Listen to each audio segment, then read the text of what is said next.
Good morning, everyone. Well, I'm here on my way down to Plaza Urcaneona, where the Battle of Barcelona took place last night. And I'm just here on Gran Via, and I'm seeing this is quite a long way away, but seeing the plants that were trashed and the bin men trying to sort things out, and it's kind of just a general state of mess and deterioration that this whole thing involved. You know, there they are throwing away traffic signs. I don't know, it's just kind of gets you down. And anyway, what I'm going to do today is I'm going to walk down and just look at the aftermath of last night. I make no bones about it. Last night, being in the middle of the violence, I was strangely serene, actually. But being in the middle of the violence, you come out of these things and you think about it more deeply. And yeah, this is one of the heaviest things that's ever happened to me in my life. So we'll take a look. And just kind of a little bit talk about the aftermath. There's people raised plenty of issues in the comments, so you know, I've got stuff to talk about. I'm not worried about having content to fill. And yeah, as my knowledge of this gets deeper, I just think the Catalans are going down the wrong path, really. It gets me down. It's like being part of living here is like being part of a family where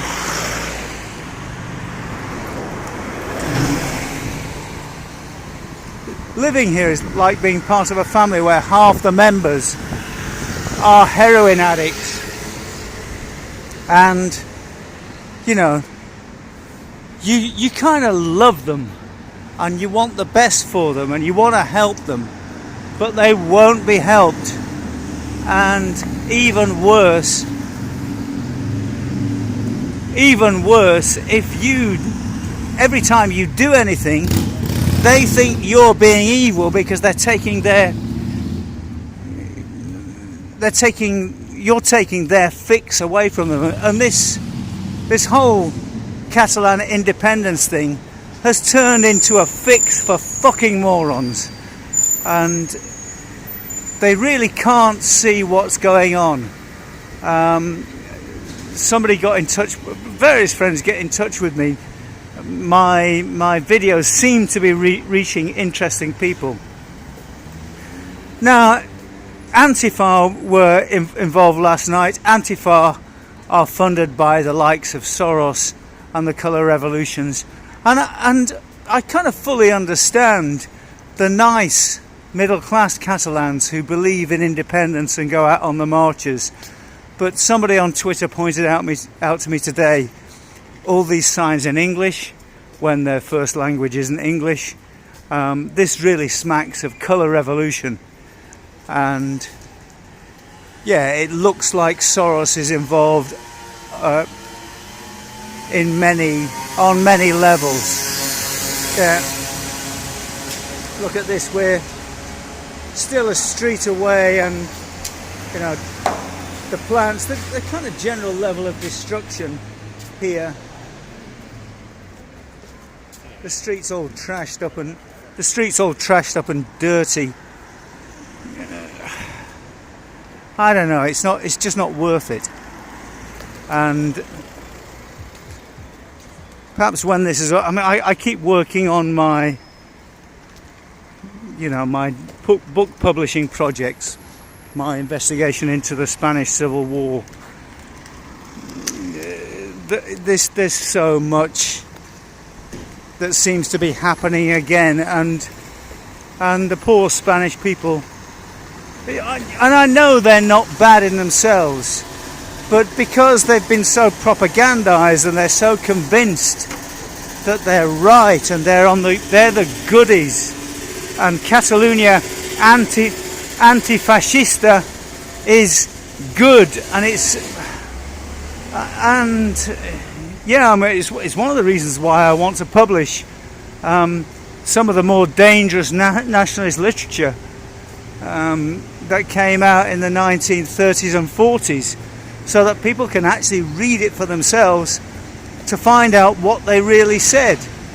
As I said on Twitter regarding the Spanish, the cause of the Spanish Civil War, the left perpetrated corruption, incompetence, violence, murder, censorship for years before the right finally reacted, and when they did react, they won. But unfortunately, they won with Franco, and Franco wasn't the ideal candidate. He was a darn sight better than Largo Caballero, who described himself as the Spanish Lenin. So, it's just horrible to see history repeating itself and the same mistakes being made. And here I am on the edge of Paso Urquinaona, and you can see all the what they're called. They're not called tiles. They're called all the paving stones that have been pulled up. I mean, it's going to take months, possibly years, to repair this. And this is where I was last night. And once again, it's kind of amazing, really. It looks scratty and battered, but you wouldn't know that the Battle of Barcelona, a pitched battle verging on a war zone, took place here last night.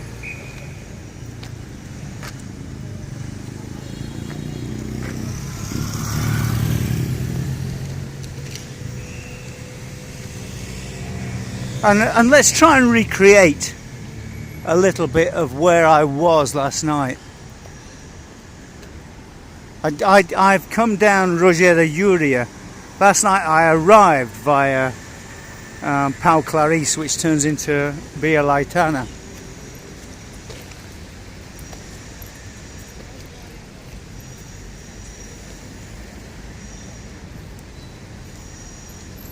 And it really is amazing how much of the shit has been removed, because there were all metal railings along here, and yeah, I was round about here a lot of the time, and over there where that policeman is, you can see. Let's walk a little bit closer. You can see that the street is completely destroyed. Yeah, the cars can get over, but there was a massive fire here in the centre of the road, and it must have been burning for hours. Yeah, the whole of this area is completely destroyed, and down there, that's Carrera de las Junqueras. There was a group of police blocking off entrance to that street. And I've since seen videos on Twitter where they kind of drag away injured police from the other side. Obviously, I was on this side, so I didn't see this happening. And I now understand what the tactic was. Antifa had set up a fire here, and they had access down Carrera de las Junqueras towards the main Policía Nacional, the Spanish National Police station, and that's what they wanted to attack. And so the police were simply defending their position. There weren't very many confrontations with police. And then on the other side,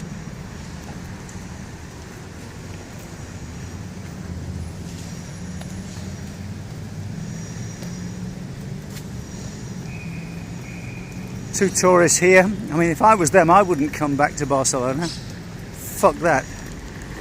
Fucking bunch of bloody lunatics. And yeah, this is what's so upsetting, is that they don't understand that they're being played. And most of the people that I love are on the wrong side again. They were on the wrong side in 1923. They were on the wrong side in 1936.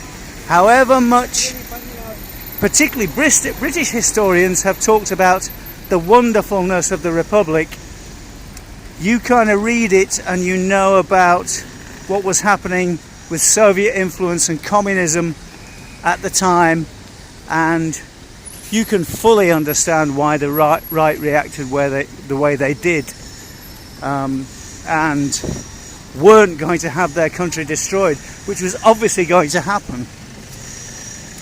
Yeah, this is, if you saw the video last night, when I arrived, somebody was destroying this kind of green man crossing light, and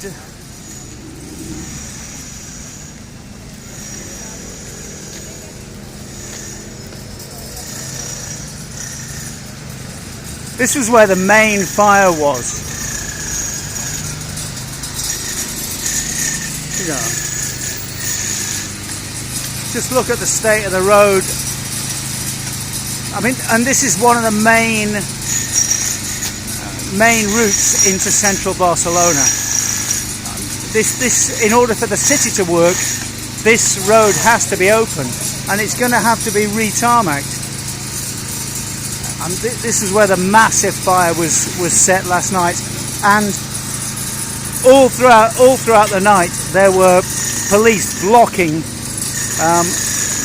access to Via Laietana, and we'll walk down a little bit. But look at the fucking state of it.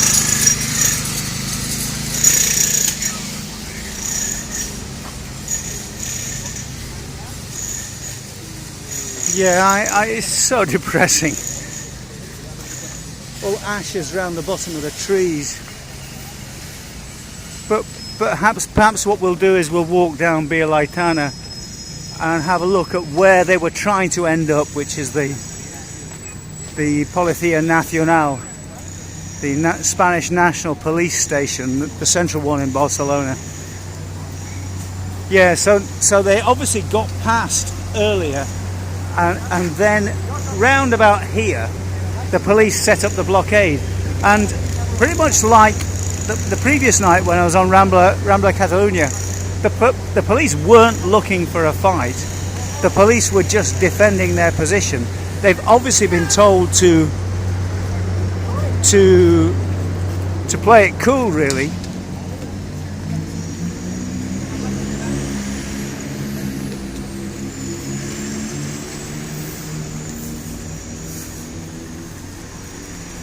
And you know, however you look at it, this is just a dreadful mistake, and the information that I've received today on the way colour revolutions have worked, the way this kind of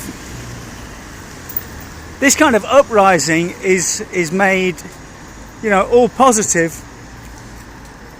The happy flower feelings element for the middle classes, so they can walk and talk about freedom and democracy, whilst at the same time the subversive elements such as Antifa, I never know how to pronounce that actually, come in and do their business. So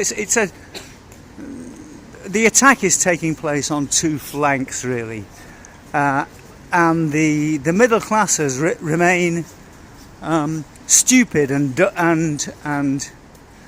minor heroin addicts, because they think they're involved in something nice, something that's gonna be good, and they're kind of lulled into a false sense of confidence. And this is the case with most of my friends, actually.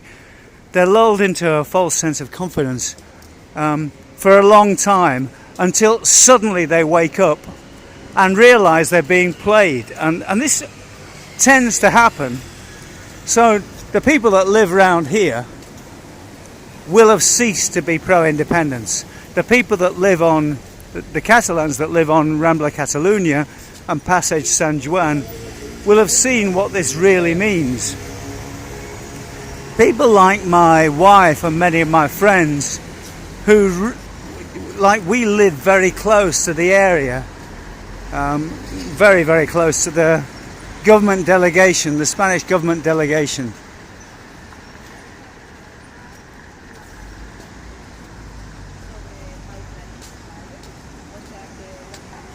The remains of another fire here.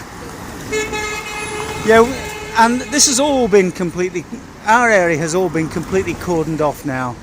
And it's, you know, yesterday police were coming into bars and asking people to remove cars. I think in our area, we live on the corner of a street. There was only one car remaining. I saw the guy coming there this morning, a guy that obviously lives in his car. He could well be an Antifa type. I don't know. He looked like a dodgy character to me. But he was... he came up to pick up his things, but that's the only car that remains there.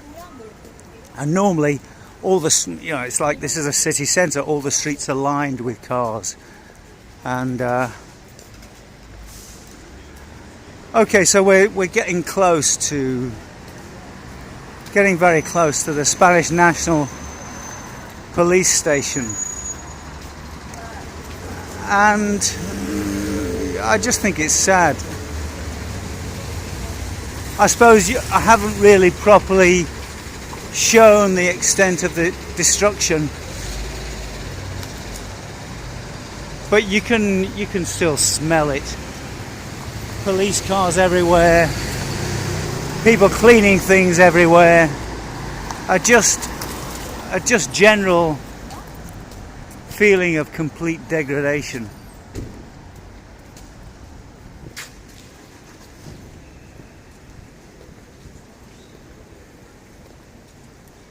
This is affecting me emotionally, really, because this is where I live. I love this place, and okay, I'm talking to you on Saturday morning. Things could get a lot worse. Things could get much, much worse. No estoy grabando a vosotros, Simplemente estoy comentando lo miserable. Yeah, I mean, I've just said to the police that I wasn't recording them. I don't want to get my video shut down again. And I can understand why they're paranoid, and some of the scenes that you see is, yeah, there's gratuitous violence, but if you've had rocks thrown at you all night, it's not at all surprising that, you know, that tempers get frayed.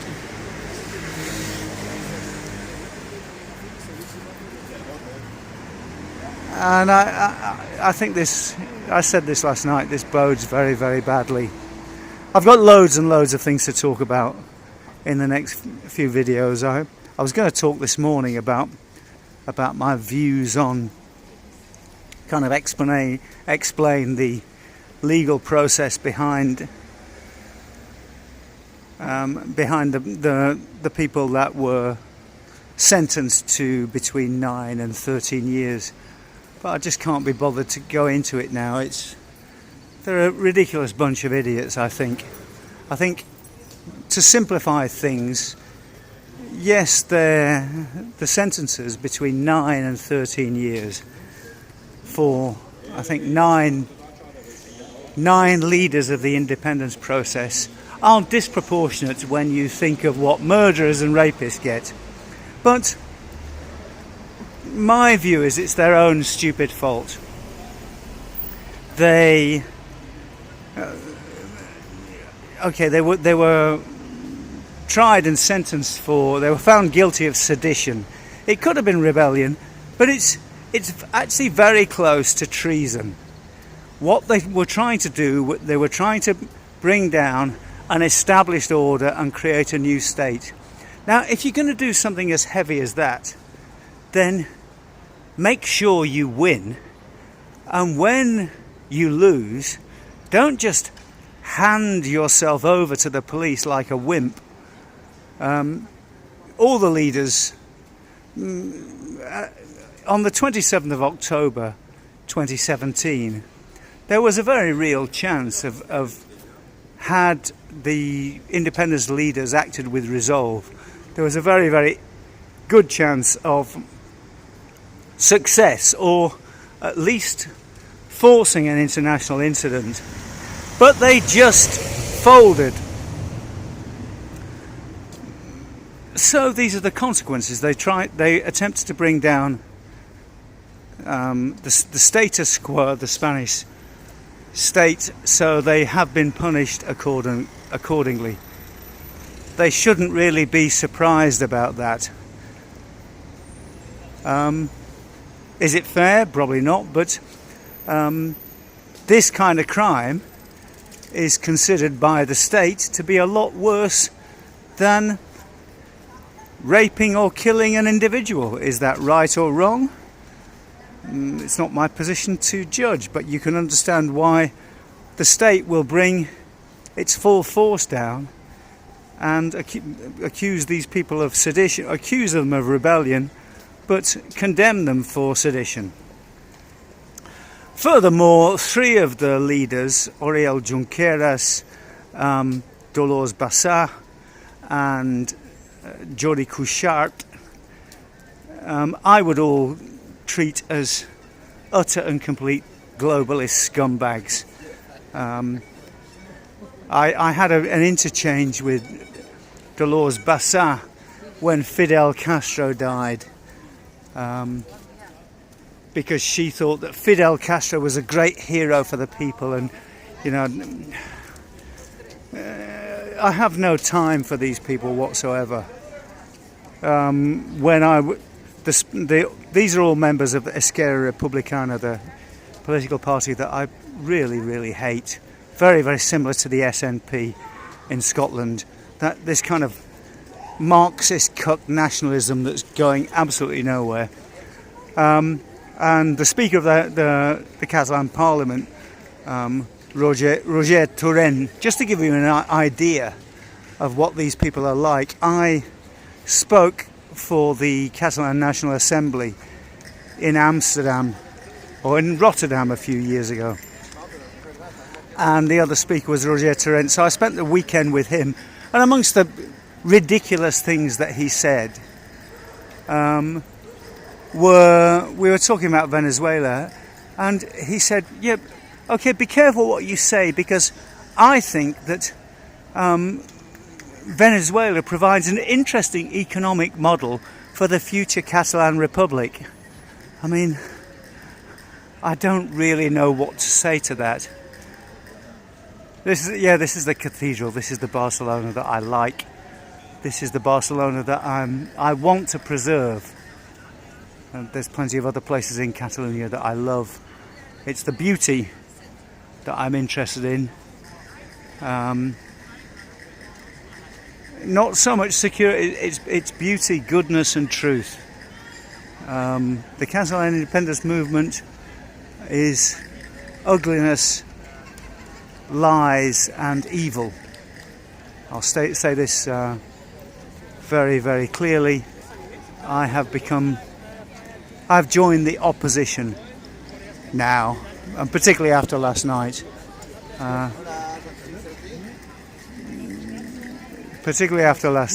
No, it's not going to bring any good. And yeah, I was talking about the sentence. The rest of the people like Jordi Turull and Josep Rull, Kim Thorne, they're not bad people, and Josep Sanchez, the leader of the president of the Catalan National Assembly, they're kind of nationalist conservatives, but cucked nationalist conservatives who were dragged along by the kind of radical leftist enthusiasm of the moment. And once again, you know, you get 9 years. You get 9 years because you're stupid. Sorry, I have absolutely no sympathy. Zero sympathy. And my Catalan friends can say what they like. But then we've had to put up with 2 years of, instead of talking about independence and a real project for a nation, we've had to listen to Fem Republica, Let's Make a Republic, which is with Catalonia never being mentioned, and wandering around, people wandering around with these stupid yellow ribbons talking about freeing Catalan political prisoners. And anyway, I kind of, the last, when they lost, October 2017, it was time to, and at that point in time, I still would have described myself as being in favour of independence, but it was time to regather, take a step back, not do the same thing again and again, which is having these big demonstrations and showing how virtuous everybody is and making the moral argument, because this obviously doesn't win. And I suppose my metaphor earlier, let's close with this, it's like living amongst a bunch of heroin addicts.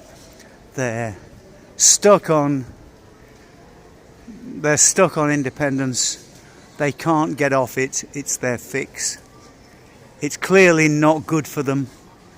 Historically, in the past, we can look in the past and we can look at the history of heroin addicts, and we can look at the history of Catalan independence in the 20th century, and we can see that it's generally been on the wrong side. 1923, the Catalan middle classes ended up tired of the violence and called in General Miguel Primo de Rivera. In 1936, they had to go undercover. At the start of Homage to Catalonia, George Orwell describes, some kind of working class utopia where, everybody's equal. He really didn't know where he was. It's a complete load of bollocks, that book, as is Land and Freedom by Ken Loach. These things are written by left-wing idealists who don't know where they are. What had happened is the middle classes went undercover. Many were murdered. Many had to be shipped out on boats by the Generalitat. Otherwise, they would have been murdered. Priests were killed en masse.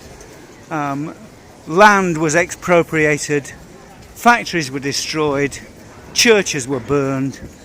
And the middle classes went undercover.